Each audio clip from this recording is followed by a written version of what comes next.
કે સામાન્ય રીતે પરિચય મેં જે મોકલ્યું હોય ને એ કાગળ એમણે પહેલાં વાંચ્યું પણ ના હોય, એ પહેલી જ વાર ત્યાં પરિચય આપતી વખતે વાંચતા હોય. આવા પ્રસંગો મેં જોયા છે. મારા નાટકોના નામ ખોટા હોય, મારા પુસ્તકોના નામ ખોટા હોય. મને એમ થાય કે આવું તો મેં કંઈ લખ્યું નથી એમ. મને પણ મારા નવા પુસ્તકોના આઈડિયા આપે ત્યાંથી.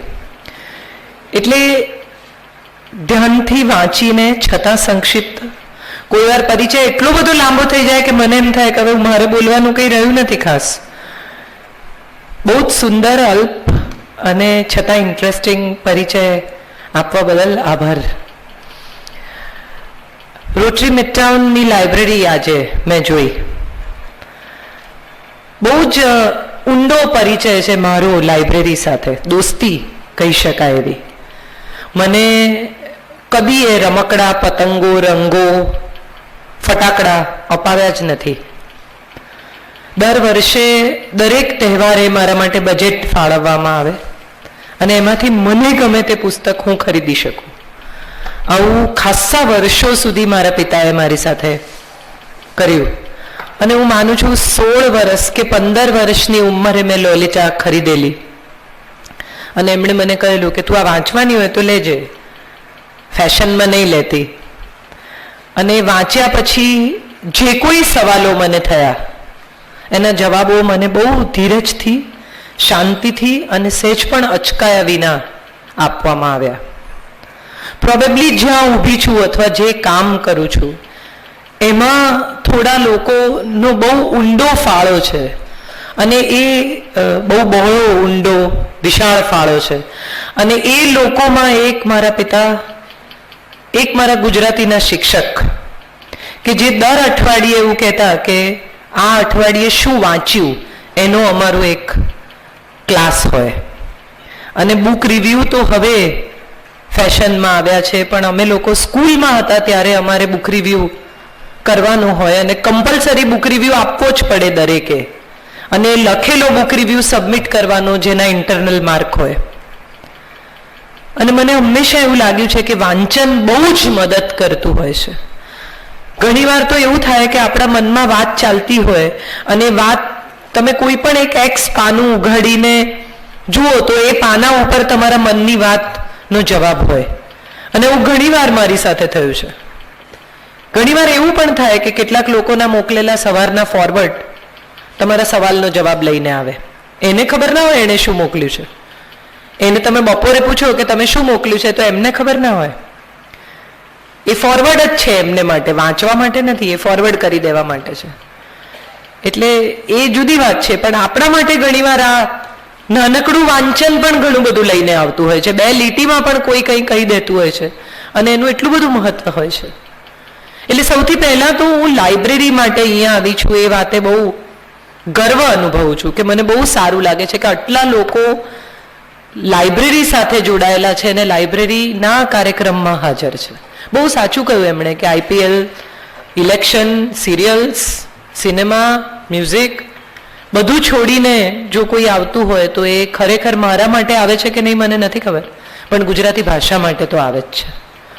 અને ગુજરાતી ભાષા સાથે જે લોકો જોડાયેલા છે એ પોતાના મૂળ સાથે, પોતાના અસ્તિત્વ સાથે જોડાયેલા છે. ઘણા બધા લોકો મને કહે છે કે ગુજરાતી નહીં ટકે, છોકરાઓ અંગ્રેજી મીડિયમમાં ભણે છે, બોલતા નથી, 76 એટલે ખબર નથી. આ બધા પછી પણ એ જ બાળકો ખીચડીમાં અથાણું શોધે જ છે અને જમતી વખત એવું કહી જ દે કે મમ્મી એક પાપડ શેકી આપ ને. એટલે હું માનું છું કે આ આપણું ગુજરાતીપણું છે. ફૂડ સાથે જોડાયેલી, સ્વાદ સાથે જોડાયેલી, શબ્દ સાથે જોડાયેલી, સંવેદના સાથે જોડાયેલી ગુજરાતી હોવાની આ ફિલિંગ બહુ જ ઇન્ટરેસ્ટિંગ પણ છે અને બહુ રુજુ પણ છે. કપડાં બદલી લેવાથી, ગુજરાતી બોલવાનું બંધ કરી દેવાથી, વાંચવાનું પણ કદાચ બંધ કરી દેવાથી આપણું ગુજરાતીપણું જતું નહીં રહે.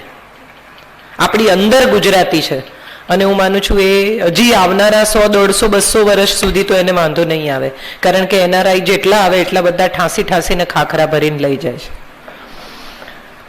તૂટવા ના જોઈએ, મસાલા સીલ કરવાના, એક્સેસ બેગેજ ભરી દે પણ મસાલા તો અહીંથી જ લઈ જવા પડે. એટલે એ મજા છે આખી. ત્યાં આટલા બધા પટેલ સ્ટોર્સની ચેન છે પણ મસાલા તો અહીંથી જ જાય. એટલે મજા છે આખી. અને કંઈ ગુજરાતી સાથે બહુ દુઃખી થવા જેવું મને લાગતું નથી. અને સંબંધની વાત કરીએ તો ખરેખર પહેલો સંબંધ તો આપણા હોવા સાથે છે, આપણા ગુજરાતી હોવા સાથે. આપણે બધા જે છીએ એ જ આપણું અસ્તિત્વ છે, એ જ આપણા હોવાની પ્રતીતિ છે. સંબંધ આપણાથી કે આપણે સંબંધથી, એ પેલું ફર્સ્ટ વોટ હેનોર એગ જેવો સવાલ છે કે પહેલા ઈંડું કે મરઘી. ખરેખર માણસ માત્ર એક ઇમોશનલ પ્રાણી છે. એ વિચારે છે મગજથી ને વર્તે છે હૃદયથી. કેટલા લોકોને હું ઓળખું છું કે એવું પ્રતિજ્ઞાઓ કરે કે હવે પછી હું આમ નહીં જ કરું, હવે તો હું એમને ફોન નહીં જ કરું. 15-20 દિવસ થાય ને એમને એમ થાય કે હશે ચલો ને એકાદ ફોન તો કરી જોઈએ. આ આપણા માણસ હોવાની નિશાની છે. ઘણી બધી પત્નીઓ નક્કી કરે કે હવે આ વખત તો હું જ નહીં બોલું, એ શું ના બોલે મારી સાથે. સાંજ પડે ને 5, 5:30, 6 ધીરજનો અંત આવી જાય. ફોન ના કરે તો એ SMS થી પૂછી લે કે શું બનાવું. આ હું માનું છું બહુ સુંદર અને રુજુતા આપણી અંદર જીવે છે અને એને જીવવા દેવી જોઈએ. પતિને પણ એમ થાય કે આખો દિવસ વાત નથી કરી, ઘરમાં જાય ચપ્પલ તો એવી રીતે શૂઝ કાઢે કે એમ થાય કે હમણાં મગજ જશે. પછી ડાઇનિંગ ટેબલ પર જાય અને ગુજરાતી પતિનો ગુસ્સો ઉતરી જાય, કારણ કે પત્નીને ખબર જ હોય કે કેવી રીતે પ્રસન્ન કરી શકાય. આ કેટલી અદ્ભુત રિલેશનશિપ છે વગર કહે એકબીજાને ચાહવાની. ઘણી બધી પત્નીઓ એવી ફરિયાદ કરે છે કે એક્સપ્રેસિવ નથી મારા પતિ, કોઈ દિવસ કહેતા જ નથી કે આઈ લવ યુ. ત્યારે મને હંમેશા એક સવાલ એવો થાય છે કે અત્તરની શીશી ને અથાણાની બરણીમાં આપણને ફેર ખબર છે ને? અત્તરની શીશી આવડી જ હોય, એની બરણી ન હોય. એ ક્યારેક જ કાઢીને લગાડવાનું હોય. કોઈ અથાણા ચોપડીને બહાર જાય છે? આ બેની વચ્ચે જે ફરક છે, ક્યારેક જ કહેવાતી વાતનું જે મહત્વ છે.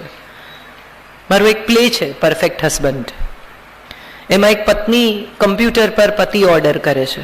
એનો પતિ બહારગામ ગયો છે એટલે એક ક્લોન કરેલો પતિ ઓર્ડર કરે છે અને એમાં એ લખાવે છે એની રિક્વાયરમેન્ટમાં કે 24 અવર ATM હોવું જોઈએ, 4 ચેનલ ચાલવી જોઈએ, દર કલાકે મને આઈ લવ યુ કહેવું જોઈએ.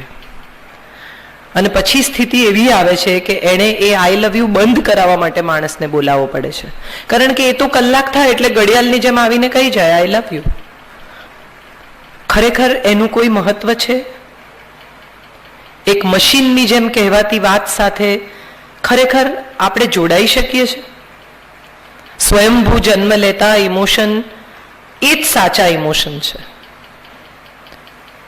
અને આ એક્સપ્રેશન વિશેની ફરિયાદ જ્યારે સ્ત્રી કરે છે ત્યારે મને બહુ વખત એવો વિચાર આવે છે કે છોકરો 3-4 વર્ષનો હોય ને, દીકરો, તો મા એને ખખડાવે, છોકરી છે તે રડે છે એટલે એને એવું સમજાય કે રડવાનું નહીં, એક્સપ્રેશન નહીં કરવાનું.